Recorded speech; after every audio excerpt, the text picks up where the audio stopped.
आज जिस स्ट्रैटेजी के बारे में मैं आपको बताने जा रहा हूँ, इसके बारे में बहुत बहुत बहुत कम लोगों को ही पता है। जानने से पहले एक बार सब्सक्राइब का बटन जरूर दबा दीजिए। चलिए स्ट्रैटेजी पे आते हैं। इंडिकेटर सेक्शन में हम आएंगे। यहाँ पे लिखिए TMA। ध्यान से देखिएगा। आपको लगेगा कि आज आपने कुछ देखा है। अब इसको आप सिलेक्ट कर लेंगे। अब जैसे इंडिकेटर लग जाता है, इसके सेटिंग्स में हम जाएंगे।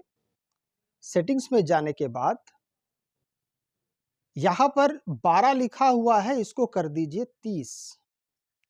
नीचे आइए।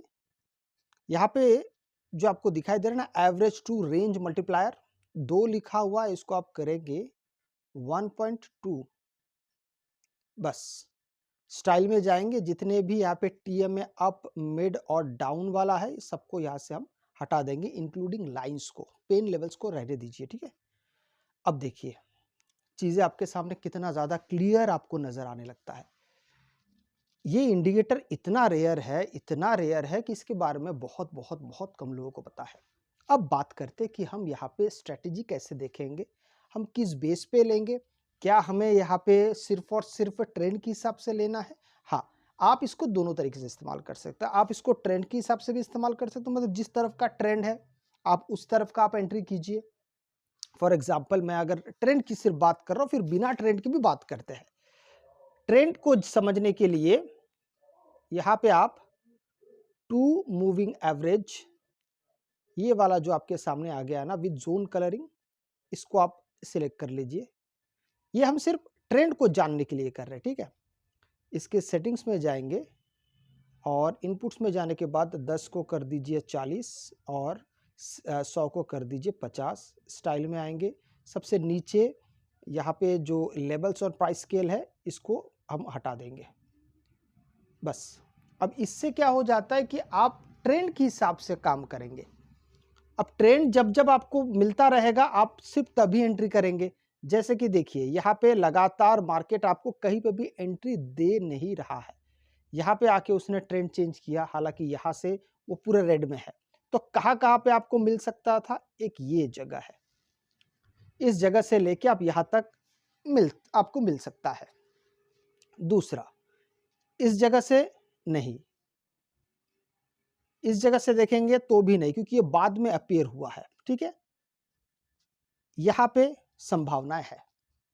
अब हम इसको हटा देते हैं, ट्रेंड को हम हटा देते हैं, क्योंकि ज्यादातर हम ट्रेंड के हिसाब से काम करते हैं। तो बिना ट्रेंड का काम कैसे होता है ये जरा समझ लीजिए। ये अपने आप में खुद में ट्रेंड है, ये आप समझ लीजिए।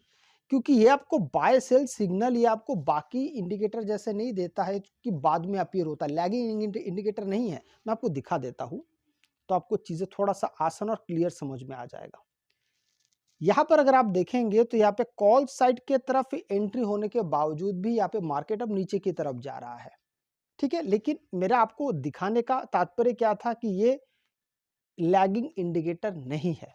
आइए हम वापस चलते हैं। ये थोड़ी देर बाद आपको ये ऊपर जाता हुआ दिखेगा, उसकी आप चिंता ना करिए। आइए अब बात करते हैं कि हम यहाँ पे एंट्री कैसे करेंगे। एंट्री करना बड़ा ही आसान है। हमको यहाँ पे 3 सिग्नल चाहिए, 1 2 और 3। हम 1 पे भी यहाँ पे एंट्री नहीं करेंगे, 2 पे भी नहीं करेंगे और तीसरे पे करेंगे। इस बात को आप पूरा ध्यान से समझ लीजिए।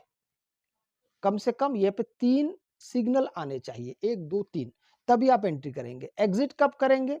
बस उसी तरीके से, जब 3 एंट्री आ जाए, 1 2 और 3, यहीं से आप एग्जिट कर देंगे।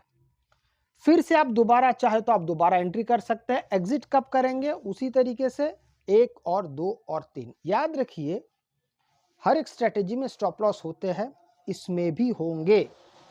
तो ऐसा नहीं होगा कि आपको इसमें स्टॉप लॉस नहीं मिलेगा। इसके लिए आपको अपने सिस्टम पे स्टॉप लॉस लगाना पड़ेगा। छोटे से छोटा स्टॉप लॉस लगाइए, ताकि आपको थोड़ी थोड़ी देर में इसमें भी आपको एंट्री के बारे में आपको पता चलते जाएगा। जैसे कि देखिए यहाँ पे कॉल साइड में आया था, जैसे आपको यहाँ पे दिखाई दे रहा है, बाद में ये चेंज होके यहाँ पे रेड आ गया। रेड तभी हुआ जब मार्केट नीचे आया। इस इंडिकेटर का एक ये बात है, तो यहां से आपका तीनों सिग्नल आने के बावजूद भी मार्केट यहां से नीचे चला आया। तो यहाँ पे आपको कहीं ना कहीं आपको आपके एसएल को रखना पड़ेगा। अब यहाँ पे आप एसएल को कैंडल के हिसाब से भी रख सकते हैं और प्रीमियम के ऊपर भी रख सकते हैं, आपकी चॉइस है, आपको जैसा भी सही लगे। दूसरी बात, किस प्रकार में आपको एंट्री नहीं करनी चाहिए उसको भी आप ध्यान दे दीजिए। मान लीजिए आपने कॉल साइड में एंट्री किया, आपका एसएल हिट हुआ है, ऐसे समय पे दोबारा कॉल साइड के बारे में ना सोचें। अब यहाँ पे आप पुट साइड के बारे में सोचिए। जब तक पुट साइड अपीयर नहीं हो जाता, मतलब ये रेड कैंडल्स अपीयर नहीं हो जाते, तब तक आप दोबारा एंट्री के बारे में ना सोचिए। अच्छा, इस इंडिकेटर के बारे में मैं थोड़ा सा और आपको डिटेल में बताता हूँ। आप चाहे तो आप इसके जो सेटिंग्स है आप उनको बदल सकते हैं। जैसे मैं आपको बदल के दिखाता हूँ। आप इसको 30 लिखा हुआ, इसको आप 200 कर दीजिए, और यहाँ पे 1.2 है, इसको आप 0.3 कर दीजिए। अब देखिए इसका तौर तरीका पूरा आपको बदलता हुआ नजर आएगा। कैसे बदलता हुआ नजर आएगा, जरा इस पे आप ध्यान दीजिए। अब ये आपको फ्रीक्वेंटली ट्रेड नहीं देगा, मतलब आपको ये फ्रीक्वेंटली एक बहुत बड़े एरिया में आपको ये एक तो पुट साइड में बताएगा या फिर आपको कॉल साइड में बताएगा, पर बार बार आपको यहाँ पे एंट्री के बारे में मौका नहीं मिलेगा। जैसे देखिए, यहाँ से मार्केट यहाँ से पुट हुआ है, तो यहाँ से लेके यहाँ तक सिर्फ और सिर्फ पुट साइड में, फिर मार्केट यहाँ से नीचे आता है, फिर यहाँ पे ये पुट साइड ही है, यहाँ पे कॉल साइड होने के बाद दोबारा यहाँ पे पुट साइड हुआ है। इसलिए चीज़ों को आपको यहाँ पे, आप चाहे तो सेटिंग्स को बदल भी सकते हैं, सेटिंग्स को कम भी रख सकते हैं, वो आपके ऊपर, आप पूरी तरीके से वहाँ पे फ्री है। डिफ़ॉल्ट जो सेटिंग है, अगर मैं डिफ़ॉल्ट सेटिंग की बात करता हूँ तो इसको भी आप ज़रा डिफ़ॉल्ट सेटिंग भी देख लीजिए।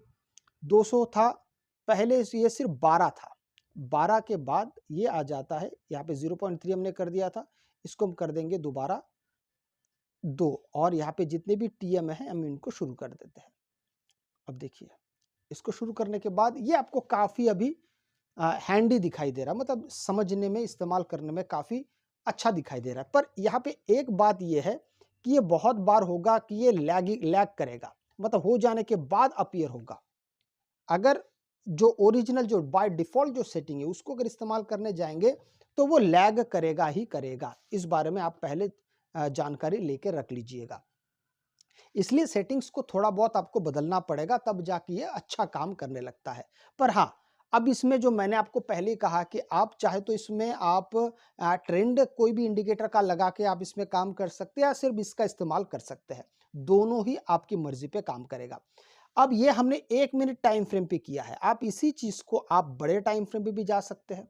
जैसे 5 मिनट टाइम फ्रेम पे भी आप इसको देख सकते हैं। तो 5 मिनट में ये आपके लिए और ज़्यादा आपको सटीकता के साथ चीज़ें दिखाई देने लगती है, देखिए। लेकिन इसमें आपको सेटिंग्स को बदलना पड़ेगा। जैसे मैं इसके सेटिंग्स को अगर बदल देता हूँ, जैसे 12 लिखा हुआ है, इसको हम कर देते हैं वापस से 30, ठीक है। इसको हम 30 कर देते हैं, और यहाँ पे 1.2 कर देते हैं, 2 की जगह पे। अब ज़रा आप चीज़ को देखेंगे तो ये आपको कम जगह के अंदर चीज़ों को बड़े आसानी से दिखाई देता है। अब यहाँ पे 2 बातें हैं। ये जो 3 लाइन है, इन 3 लाइन के ऊपर वाला हिस्सा ये ओवरबॉट है, नीचे वाला हिस्सा ओवरसोल्ड है। इन सब चीज़ों को भी आपको काफ़ी गौर से देखने के बाद ही इसमें आपको काम करने में आपको ज़्यादा मज़ा भी आएगा और ज़्यादा सटल भी लगेगा। एक बात इसमें एक बता दूँ, बाकी इंडिकेटर्स, इस इंडिकेटर में ये जो 3 लाइन है, ये हमेशा एक जगह पे सेटल नहीं रहता है। ये समय के साथ, प्राइस के साथ ये भी ऊपर नीचे होता है। जैसे कुछ इंडिकेटर्स है जिसमें प्राइस के साथ वो ये जो 3 लाइन है, ये ऊपर नीचे नहीं होता, एक बार जहाँ पे बन गया वहीं पे रह जाता है। लेकिन इस इंडिकेटर में वो प्राइस के साथ मूव करता है, इस बात का आप ध्यान रखिएगा। अगर आपको वीडियो अच्छा लगे तो लाइक शेयर सब्सक्राइब जरूर कीजिएगा। आपसे मैं अगले वीडियो में मिलता हूँ, तब तक के लिए जय हिंद।